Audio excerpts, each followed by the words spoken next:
네, 안녕하세요.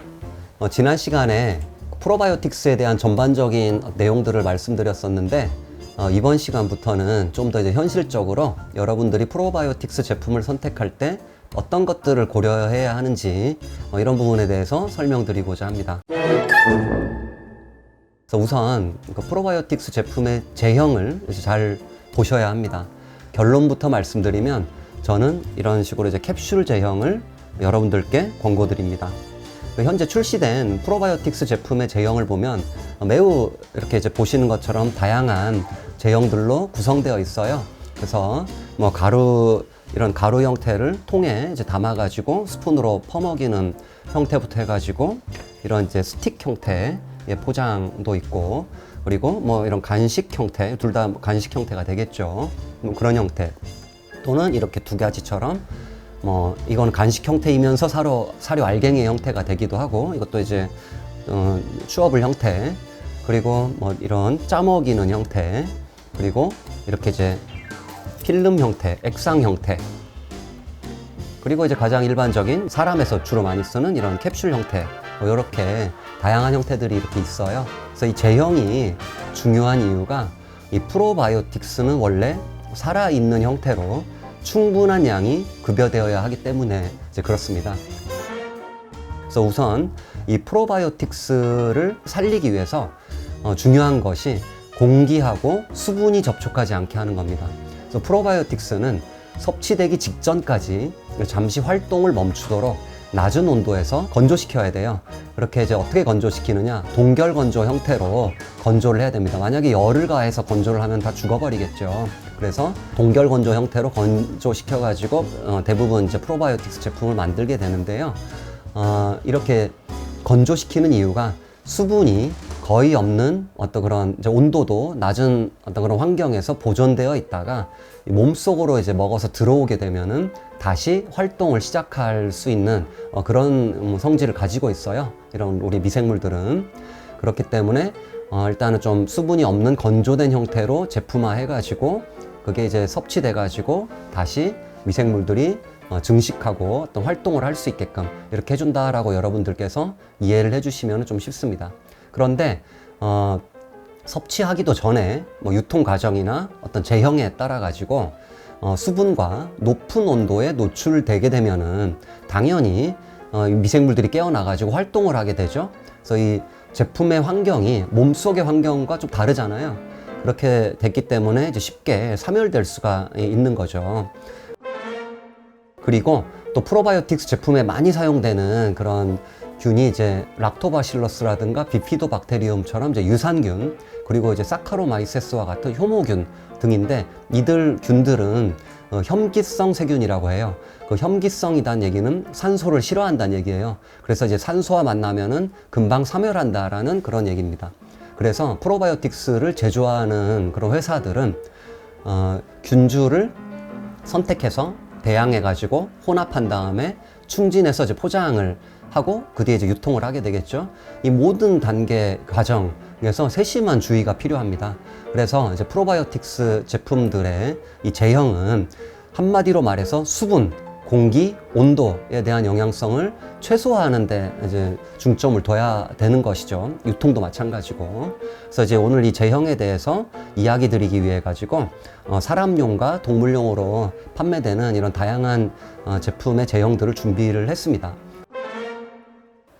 자, 이런 제형들을 준비했는데 우선 예를 들어 가지고 이런 가루 형태라든가 짜먹이는 형태, 그리고 이런 간식 막대형, 그리고 이것도 이제 간식 알갱이형이거든요. 이런 것들이 어떻게 만들어지느냐를 좀 말씀드리고자 합니다. 이렇게 이제 이렇게 간식형으로 나온 제품들은 주의해야 될 게 있습니다.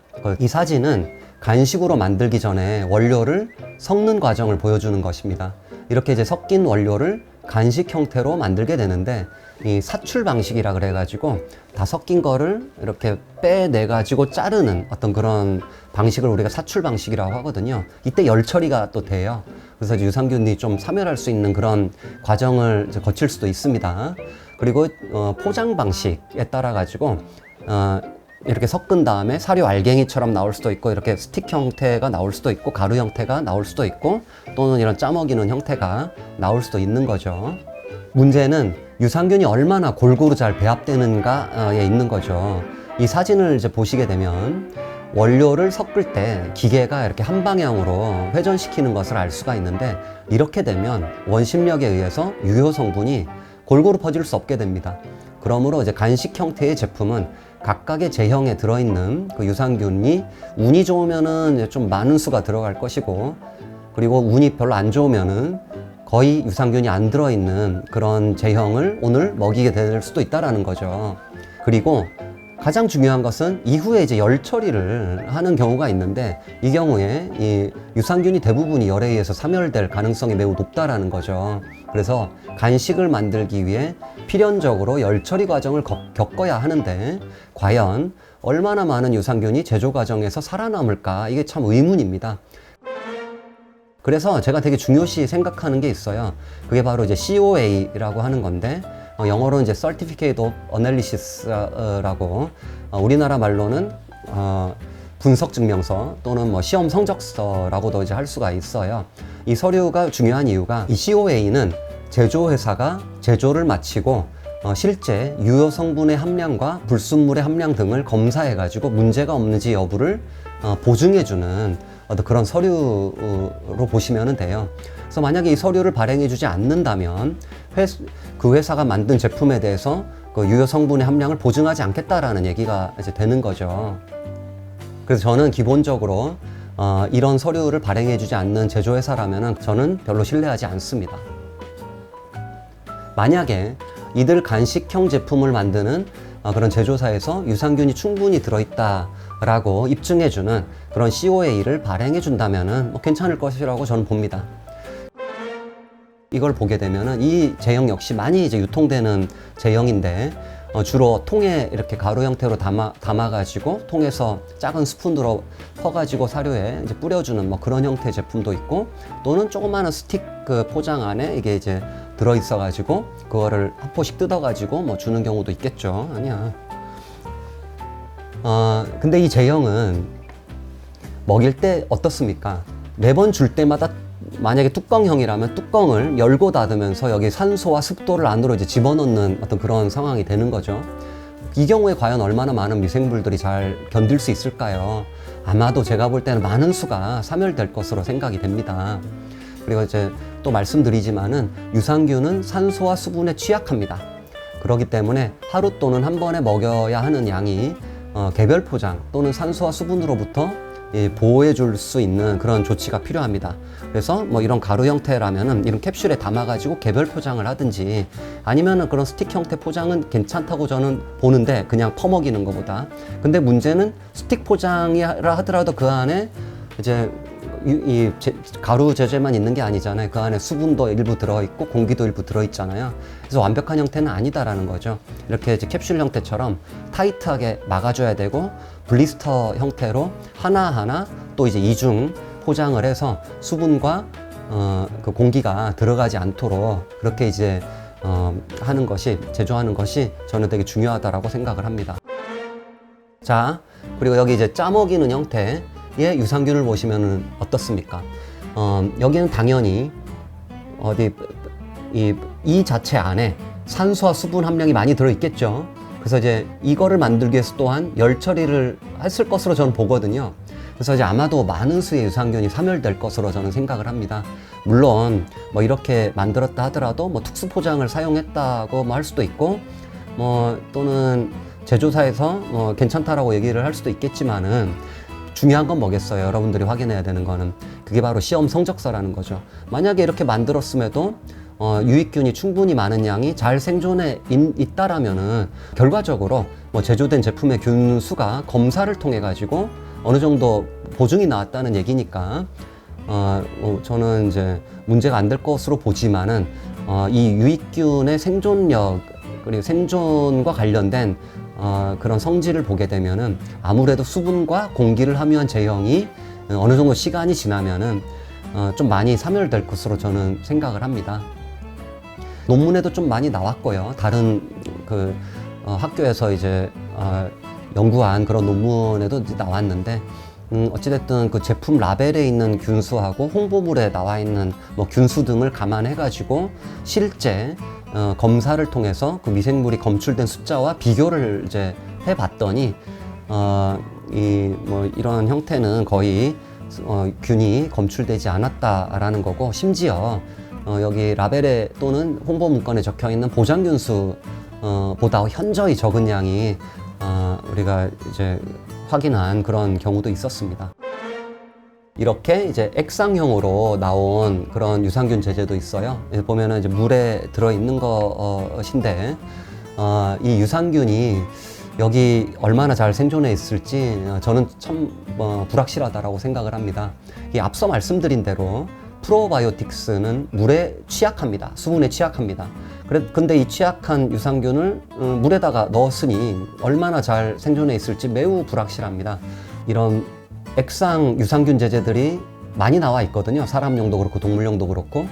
저희가 좀 수거해가지고 실제 미생물이 얼마나 살아있는지를 검사한 적도 있어요.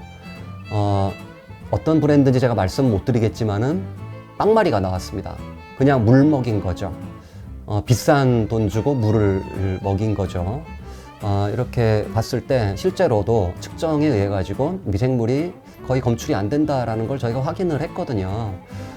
그래서 아마도 이제 액상으로 한다 그러면 굉장히 어떤 특수한 조치가 필요하지 않을까, 만약에 진짜로 유익균이 들어있게 만든다면은. 그래서 결론적으로 물에 섞는 것은 유산균을 거의 다 사멸시킬 것으로 저는 생각합니다.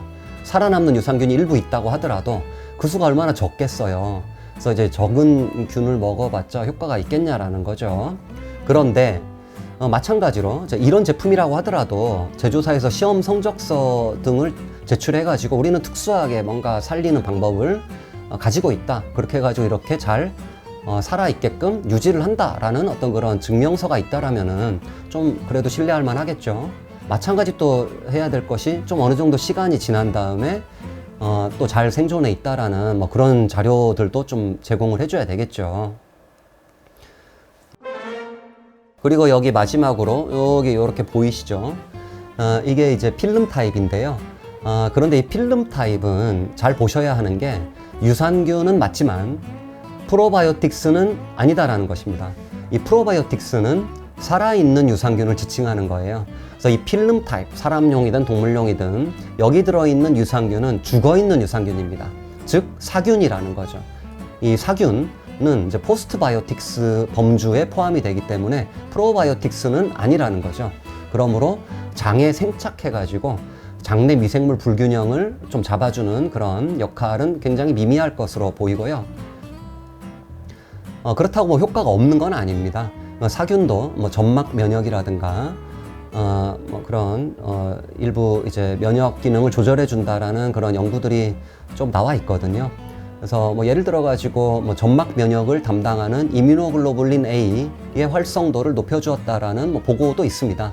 그런데 이 사균을 포스트바이오틱 제품 형태로 활용하기 위해서는 적게 먹여서는 안 돼요. 굉장히 많은 수, 뭐 수천억 마리를 적용하는 것이 좋고, 여러분들이 이러한 제품을 급여하시고자 한다면은 이 제품에 적용된 마리수, 유산균의 숫자도 반드시 함께 확인하는 것이 이제 좋습니다. 참고로 이 반려동물용 제품은 반려동물이 잘 먹는 형태로 제조하는 경우가 참 많아요. 그래서 실제 판매되는 반려동물용 프로바이오틱스 제품을 구매해가지고 균수를 체크한 논문이 있어요. 그래서 이 논문은 시중에 판매되는 개와 고양이 제품 중 유산균을 포함하고 있다고 표시된 제품 19개를 수거해가지고 실제 살아있는 유익균이 얼마나 있는지 평가한 연구입니다. 즉, 이 연구는 이 라벨에 표시된 균주가 살아있는 형태로 얼마나 들어있는지 평가한 것인데, 충격적이게도 라벨에 표시된 모든 균주를 다 살아있는 형태로 가지고 있는 제품은 단 하나도 나오지 않았다라는 거예요. 19개 제품 중 10개 제품에서는 라벨에 표시된 유익균 중 일부가 확인됐지만은 그 숫자는 대부분 이제 그람당 수백에서 수만 마리 정도로 밖에 안 나왔고, 가장 많이 함유한 뭐 제품이라고 하더라도 그람당 18만 마리, 뭐 거의 안 들어있는 정도예요. 그냥 우리 일반 먹는 밥에도 이 정도 들어있거든요. 그래서 실제 라벨에 적힌 함량에 비해서 터무니없이 적은 양이 검출이 됐다라는 거죠. 또한 이 19개 제품 중에서 5개 제품은 유익균이 빵말이 이제 아예 확인이 안 된 경우도 있었습니다. 그냥 가루 주는 거예요, 그냥. 그래서 결론적으로 반려동물용 제품 중에는 라벨에 적힌 숫자만큼 제대로 유익균을 가지고 있는 제품이 전무하다라고 얘기한 이 논문이에요. 그래서 너무 이제 기호성에 치중해가지고 실제 유익균들을 잘 생존시키지 못한 제형으로 유통을 하게 되고, 그래서 여러분들이 만약에 어떤 제품을 유산균을 먹이기 위해서 구매해가지고 이제 주시는 거잖아요. 근데 그냥 간식을 주는 형태가 대부분이었다라고 얘기한 그런 논문이 되겠습니다. 그리고 추가적으로 이 논문도 비슷한 논문인데요.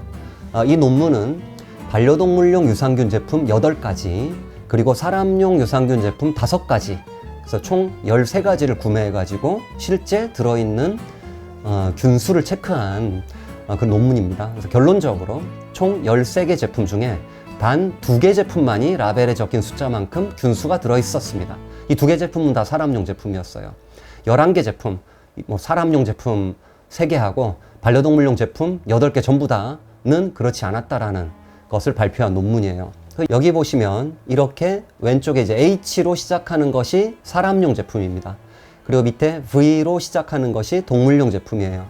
그 사람용 제품의 경우는 이렇게 라벨에 유산균이 얼마나 들어있는지 모두 이제 표시를 해줬죠. 그래서 그만큼 이제 들어있는 게 예를 들어 메뉴에 이제 H1의 경우는 LGG를 함유한 제품이고, H2 이거는 이제 일반 균종을 함유한 제품인데 이렇게 이제 2개만 제대로 사실 이제 만들어졌고요. 결론적으로 이 사람용 제품이라고 하더라도 H3부터 H5까지는 라벨에 표시된 균수만큼 들어있지 않았습니다. 반면 동물용 제품은 이렇게 라벨에 균수를 이야기하지 않는 경우가 많았고요. 이 경우에는 실제 들어있는 유산균의 숫자가 모두 해도 이제 많아야 10만 마리 들어있을 정도로 형편없었습니다.